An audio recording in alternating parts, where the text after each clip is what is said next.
Iwain daw siya sa mga desisyon, Lord. Dahil ito yung papanagkapangyari. Papanangalay yung usab Ginoo kini mga pagkaon niya sa langisa. Makahatag ka ng kabas ko sa ang paglawas sa mga Ginoo. Ibubang daw siya Ginoo sa matag-adlaw. Hanggang salamat sa mga grasya.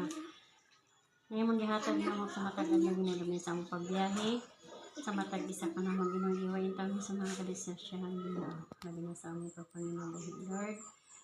Gawayan mo kami kanina Ginoo. Kinita na naman ipangig pasalamatan kay Jesus Kristo ang among Ginoo. Amen. Amen. Salamat sa anak sa Espiritu Santo. Amen. Happy birthday to you. Happy birthday to you. Happy birthday, happy birthday, happy birthday, Zion. Happy birthday, Jade. Happy birthday, Jed. Oh, blow na, Bi. Blow. Blow na, blow. Sige na. Sige, ayun. Okay. Eh.